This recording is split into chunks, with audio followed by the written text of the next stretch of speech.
Welcome to the Wife Stories YouTube channel. New video every day, and don't forget to subscribe. Here we go. The judge sat sternly at his desk, his gaze fixed ahead as he delivered his ruling. After meticulously going through the details of asset separation, he finally directed his attention towards my now ex-wife, Alice. I hereby grant the claimant sole custody of the 3 children and order a monthly child support payment of $1,200, declared the judge. At that pronouncement, Alice leaped from her seat, embracing her attorney with elation before shooting a triumphant glance in my direction. Yes, I whispered to my own lawyer, I've maneuvered things just as I wanted. Curious as to why losing a court case could be perceived as a victory. Allow me to elucidate, but first, let's rewind to the beginning when I first encountered Alice. My name is Sam Foster, a 45-year-old mechanical engineer. Our paths crossed when I was 28 at an automotive fair. As I examined a Vanguard motorhome, I sensed someone peering over my shoulder. It was a striking young brunette, equally captivated by the vehicle's features. Quite spacious, isn't it? Almost like a small apartment, I remarked, grinning. She chuckled in agreement and said, probably more affordable, considering the skyrocketing rent prices these days. In that moment, exchanging smiles, I knew I was captivated. Taking a gamble, I extended my arm towards her. Shall we explore this wonderful home away from home? I was just thinking the same, she replied, seizing my arm, her smile capable of thawing even the coldest of icebergs. Together, we ventured towards the cooking area, adorned with its propane fridge and stove. Well, darling, I do enjoy cooking, but it seems a bit limited. Are you okay with dining on the road? I inquired, maintaining my role. As long as you can navigate the drive-through, sweetheart, she countered with a playful smirk. Next, we inspected the modest yet functional washroom. Peering inside together, we assessed its adequacy. It's sufficient for keeping ourselves clean, I remarked. But perhaps a tad cramped for showering together, she added with a grin. Moving towards the bedroom at the rear of the vehicle, we were interrupted by the sudden appearance of the salesman. Are you folks interested in this magnificent piece of design? The salesman queried. You'll find there's plenty of room for you and maybe even a kid or two, the salesman suggested. Not so fast. We're just exploring options for our honeymoon. The kids aren't in the picture yet, I teased, winking at the young woman. Playing along, she quipped, although we could start them right here, with a giggle. Then reaching into her side bag, she retrieved a camera, removed the lens cap, and handed it to the salesman. If you wouldn't mind, could you capture this magical moment for us? She requested. The salesman happily obliged, snapping a few photos of us, even insisting on a kiss. With smiles stretching from ear to ear, we exchanged a simple friendly kiss, our lips barely touching.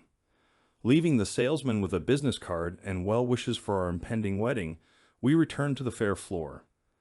I found it hard to tear myself away from this captivating woman, but before suggesting a coffee or anything further, I needed to know her name. Priorities first. Hi, I'm Sam. I think we forgot the formal introduction amidst all this excitement, I said, grinning. Well, that's a change from my current situation, she replied, dousing my burgeoning interest in her with a cold shower. I have a very well-known boyfriend who would likely vanish into thin air if I started talking about engagements. My name is Alice.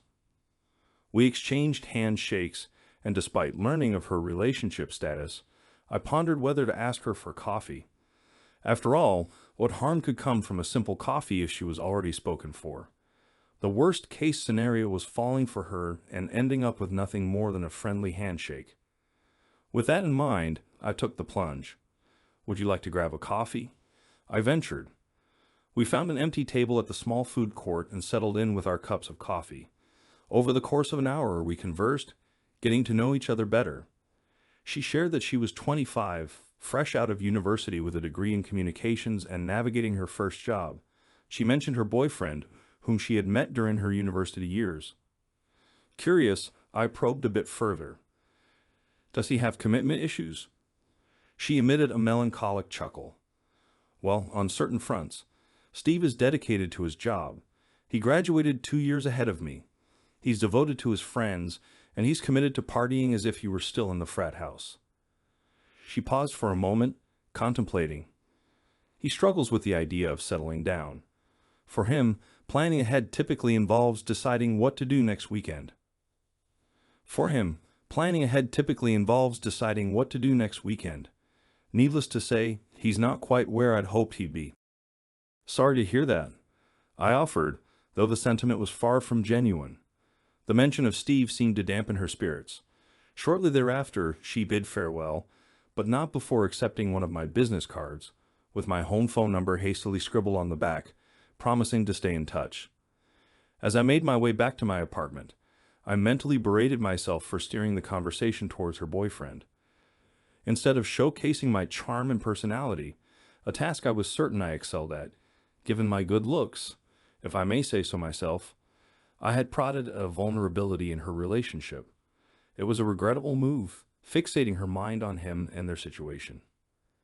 Yet all was not lost from that delightful encounter. 2 months later, while at work on a Friday, my phone rang. "Hello, Sam. It's Alice, your fiancée," she announced. Well, I was starting to think you'd gotten cold feet. I was on the verge of calling off the wedding. I teased, though the laughter that followed felt somewhat forced. "I was wondering if you had plans for tonight, and if you could fit your betrothed into your schedule for a drink or two," she inquired, her voice tinged with a hint of uncertainty. "Let me consult my planner for a moment," I replied, feigning contemplation. "Is it a Jenny night?" "No, we broke up 4 months ago." "Or perhaps a Wendy night?" "Blast, I forgot to return her call last month." "Scratch that. Let's see. I can slot you in between Deborah and Diana. Yes, I'll be free for a few drinks tonight." I sensed a hint of hesitation on the other end of the line. "What time are you meeting Diana?" Alice finally asked. Suppressing a chuckle, I replied, "Around 7. "Oh," she sighed, disappointment seeping into her voice. "It's actually on November 25th for Thanksgiving. Diana, my mom, is expecting me promptly at 7. I might even be able to bring you along if you're available." "I hope 1 month's notice is sufficient," I teased, unable to contain my amusement. "Okay, wise guy. It's a date," she retorted playfully. We arranged to meet after work at a pub midway between her place and mine. It turned out to be an unremarkable evening. We shared a few drinks, discussing a myriad of topics, but the conversation inevitably gravitated towards her and Steve, her boyfriend. Alice spoke of her aspirations to establish herself in her career over the next few years. She also mentioned her desire to have children, raise them for a few years, and then resume her career. Steve, on the other hand, envisioned a life of wealth and leisure with little thought given to children. Over the past 4 years, she dedicated herself to transforming Steve, coaxing him towards maturity and responsibility. Yet her efforts proved futile. Their disagreements escalated, with Steve resisting the idea of moving in together, clinging to his independence and apartment. Alice, inherently competitive, felt the sting of defeat creeping in. Nonetheless, she maintained her composure, knowing she had given her all to the fight. My initial enthusiasm dwindled within the first hour. Though I attentively listened to her, offering a sympathetic ear to her grievances, I felt relief when she signaled her readiness to depart. As we stood outside the pub, waiting for a cab, she abruptly propositioned me for a nightcap at her place, her hands already exploring my body as she spoke. I'm not foolish. I understood that I could likely end up sleeping with her that very night. The temptation was there. But I also recognized that it would be a move born out of vengeance. She was well aware that Steve had opted to go carousing with his friends, likely ending up in another woman's bed. I would merely serve as a tool to maintain some semblance of equilibrium in their tumultuous relationship. "No, thank you," I asserted, choosing to be straightforward with her. "Alice, I almost enjoyed my evening with you tonight, but I refuse to let you use me as a pawn in your vendetta against Steve. Go home, come to terms with it, or find another outlet for your frustrations. I had hoped you saw something meaningful in me, but the verdict is still out on that. While I'm glad I could lend an ear, don't mistake me for a means to alleviate your pain." Even in her slightly intoxicated state, she initially seemed shocked by my words. Then her face flushed with embarrassment, a crestfallen expression clouding her features. Choosing to leave without waiting for a cab, I walked away, leaving her standing at the curb. Surprisingly, she called me the very next day to apologize for her behavior the previous night. While I sensed her sincerity, I remained terse during the conversation. 2 months later, following a Thanksgiving where I had to explain to my mother why I couldn't introduce her to the future mother of her grandchildren, Alice reached out to me again. "Hi, Sam, it's Alice. How have you been?" "Not bad, and yourself?" "Good, very good." There was a pause on the line. "And that's thanks to you. I took your advice and ended things with my boyfriend last month. This time alone has really helped clear my head." "Well, I'm glad to hear that." "Truly," I replied. "I was wondering if I could invite you out for a drink again, and I promise I won't mention my ex," she asked tentatively. "It's a tempting offer, but I have plans for this weekend. What about next weekend or sometime during the week?" There was a brief silence before she replied, "Okay, next weekend works for me." Hey, beggars can't be choosers. After how I behaved on our last date, I should be grateful you even answered my call. Her sincerity softened my stance a little. "Don't underestimate yourself, Alice. You're not just attractive, you're great company too. If I didn't have plans already, I'd be thrilled to go out with you again. By the way, we still need to finalize our guest list for the wedding," I reminded her. Her response was a giggle. "All right then, next week, same time, same place." "Don't stand me up," I teased. The subsequent date was delightful. Not once did the topic of her ex come up. Instead, she inquired about my current situation. I could sense her tension when I mentioned I was seeing a colleague from work. She seemed relieved when I assured her it was nothing serious, just a comfortable friendship with benefits. She gave me an odd look, but dropped the subject. This time, she didn't suggest going back to her place for a nightcap.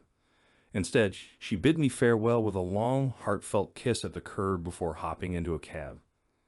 The invitation for a nightcap came the following weekend, and there was no way I could refuse. We couldn't keep our hands off each other all the way to her place. Once inside her apartment, our embrace continued, swiftly transitioning to a horizontal position. It felt like love in its purest form. The following weekend, we rendezvoused again, this time ending up at my house.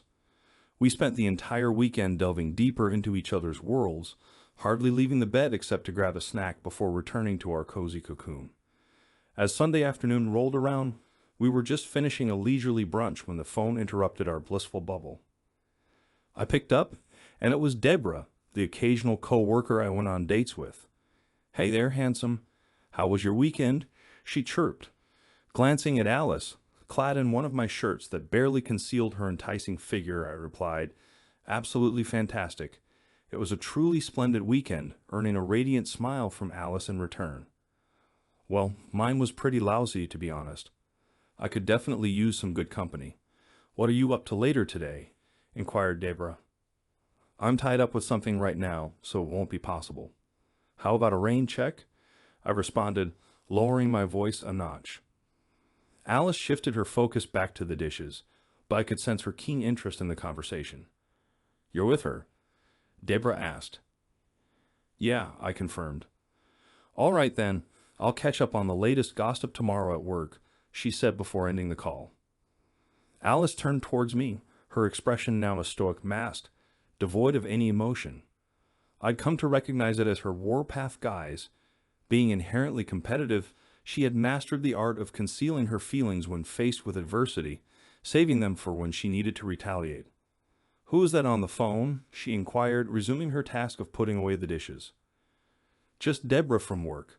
She wanted to know how my weekend went," I replied, not entirely truthful. Alice remained silent. Before long, we found ourselves back in the bedroom. Alice pushed me onto the bed and straddled me, her gaze intense as she rubbed herself against my now aroused member beneath the fabric of my sweatpants.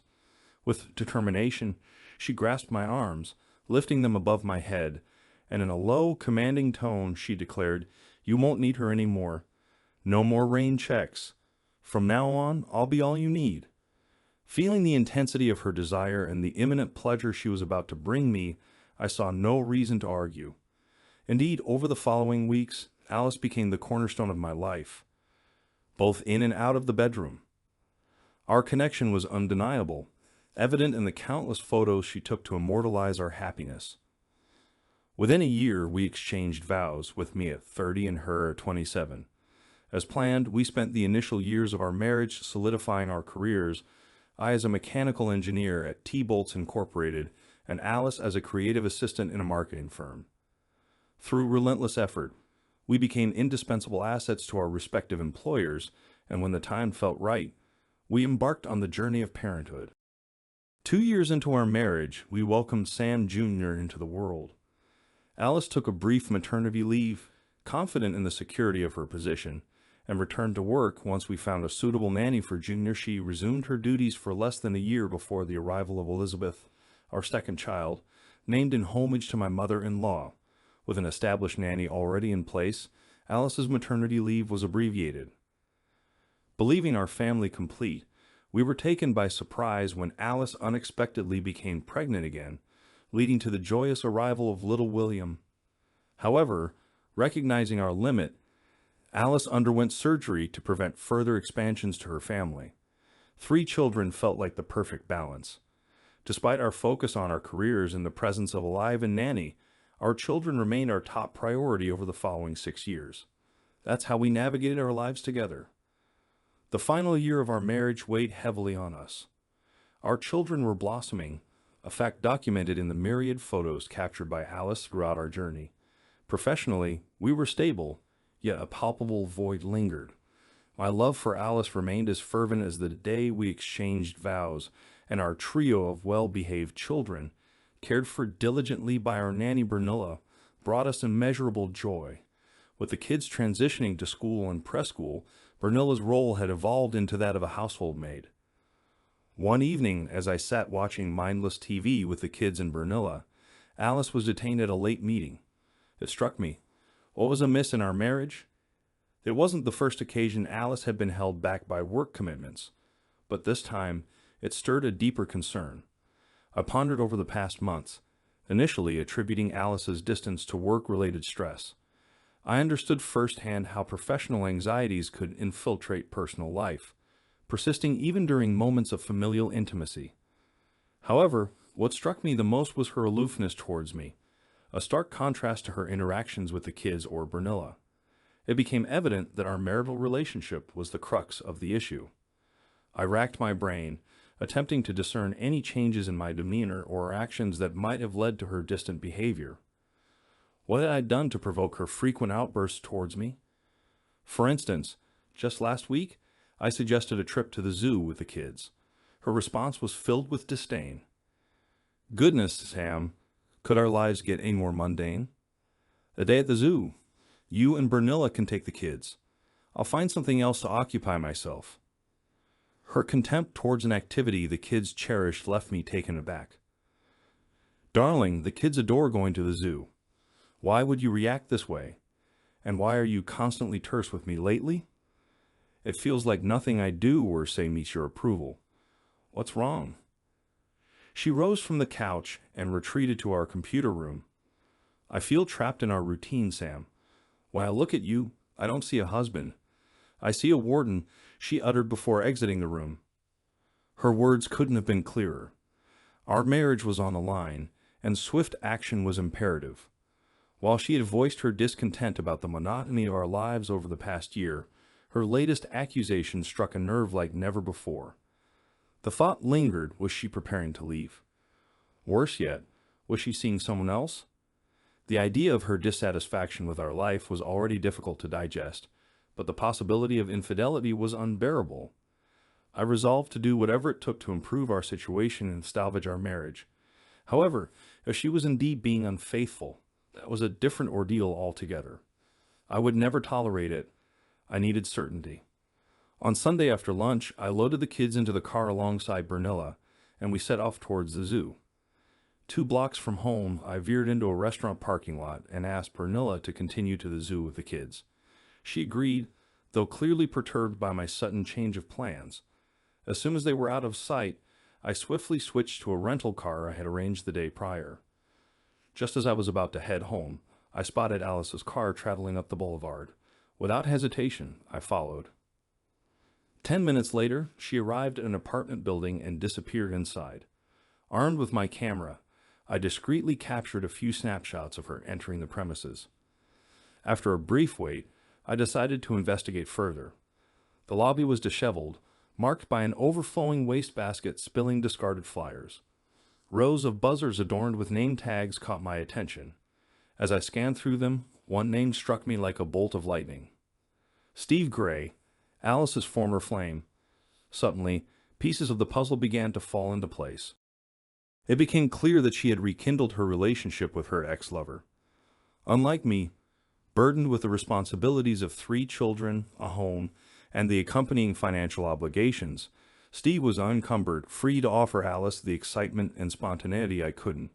In that moment, all the unanswered questions from the past months found resolution. My wife was betraying our marriage, and our union was irretrievably damaged.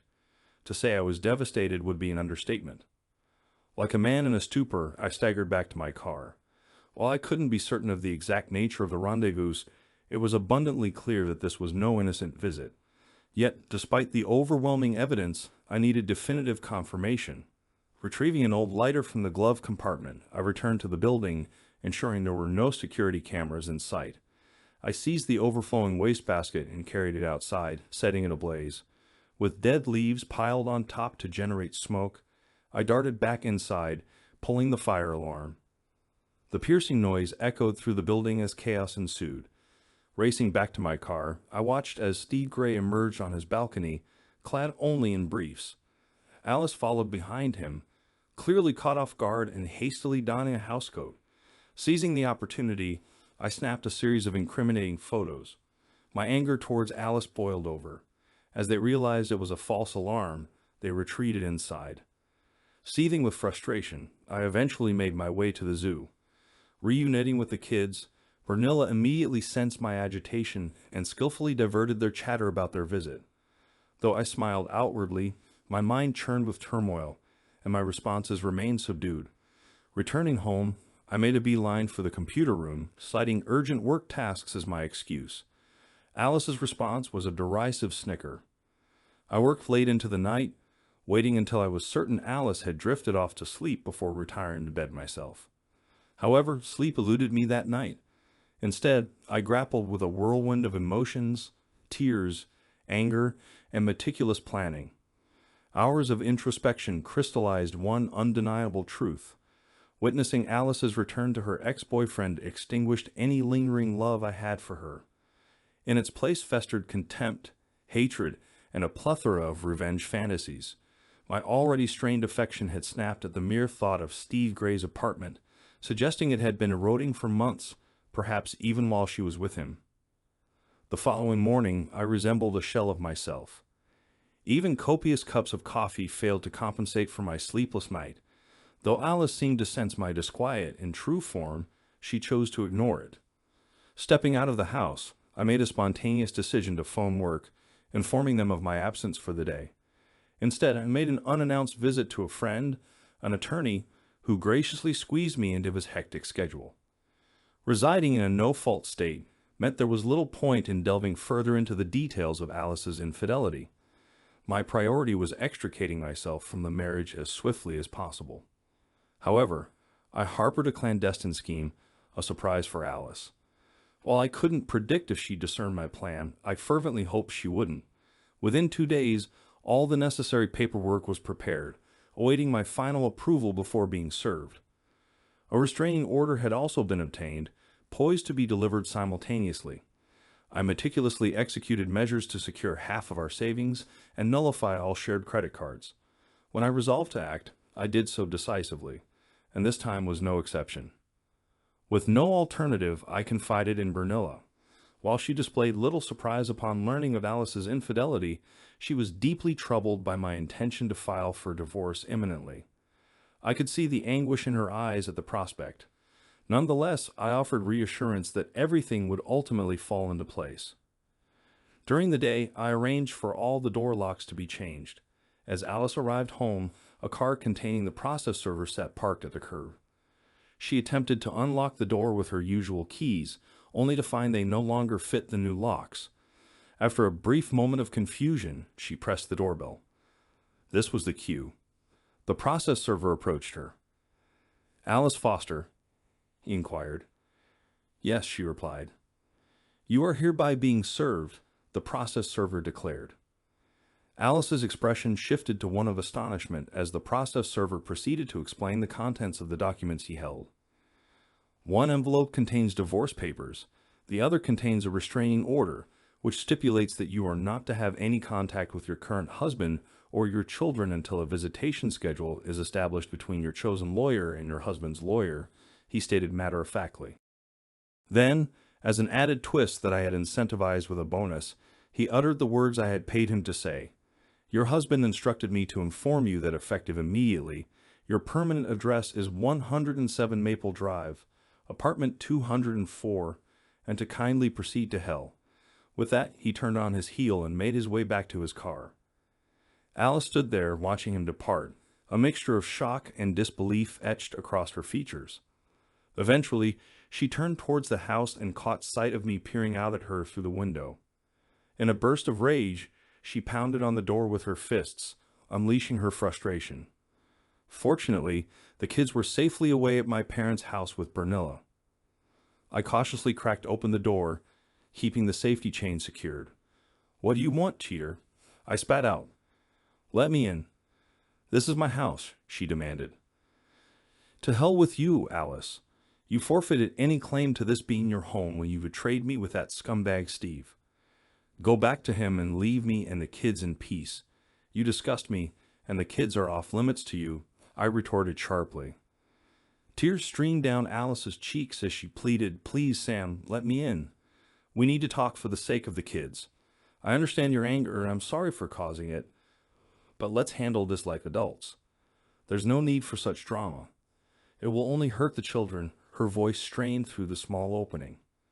"Of course, we'll handle this in a civilized manner, Alice," I responded firmly.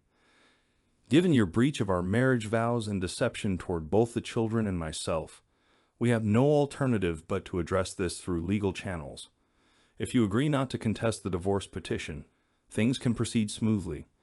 Now, please remove yourself from my family's vicinity or I will have to involve the authorities. Rest assured, I'll do so with the utmost civility," I stated, maintaining my composure. With that, I shut the door in her face and walked away. Despite her persistent knocking and pleading to be let in, I remained resolute and refrained from granting her entry. Eventually, she relented and gave up. 2 hours later, the barrage of phone calls commenced, initially from her cell phone, and then from an unknown number, presumably Steve's phone. I ignored every call. By now, Alice likely had knowledge of the contents of the divorce petition. Against my lawyer's counsel, I insisted on specific terms: full custody of our children, limited visitation rights for her once a month on the fourth Saturday, under strict supervision, and a generous monthly child support payment. Additionally, I filed for divorce based on grounds of infidelity. Though my lawyer expressed reservations about these provisions, I stood firm, citing my financial backing of the legal proceedings. He argued that our state did not recognize infidelity as valid grounds for divorce and proposed citing irreconcilable differences instead.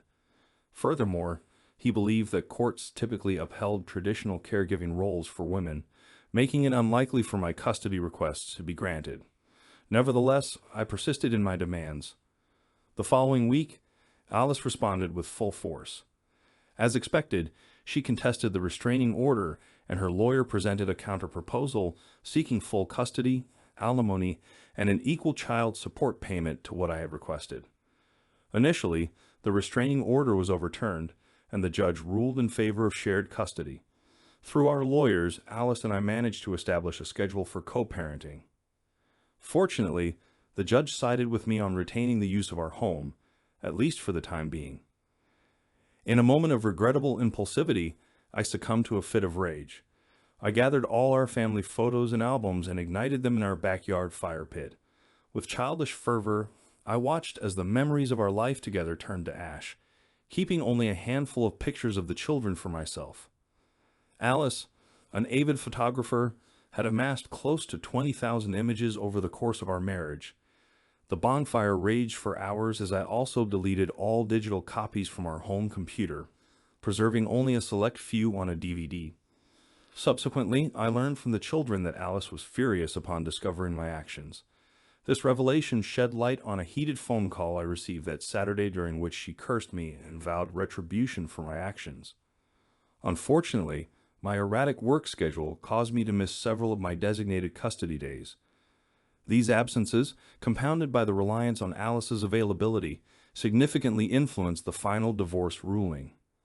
4 months later, the divorce proceedings reached the courtroom, and it was apparent that my numerous missed custody days would heavily sway the ruling against me. As expected, I faced a resounding defeat. Alice was granted rightful custody of the children, along with a substantial child support payment.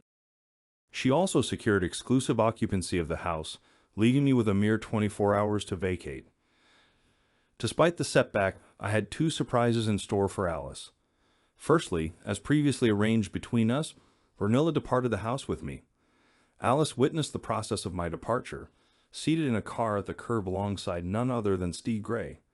Upon seeing me load Bernilla's belongings into the back of the pickup truck, Alice emerged from the car, demanding an explanation. "I am leaving, Ms. Alice. I've decided to return to my homeland. I no longer wish to work for you. You've not been very kind.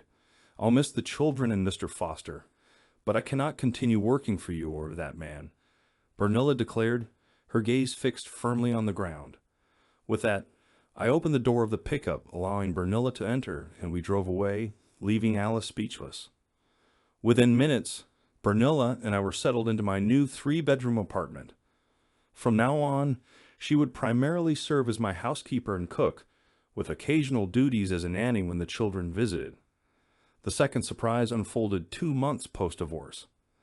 Our company secured a contract up north, necessitating closer supervision at the worksite. Given my frequent visits, I agreed to relocate for 6 months, spanning from December to May. As a gesture of gratitude for her loyalty, I covered Bernilla's plane ticket to visit her family during this period, fulfilling her previous promise to Alice. The prospect of my prolonged absence weighed heavily on both the children and me. However, it proved even more challenging for Alice. With my consistent absence over recent months, and now the prospect of sole caregiving responsibilities for the next half year, her social life suffered a notable decline.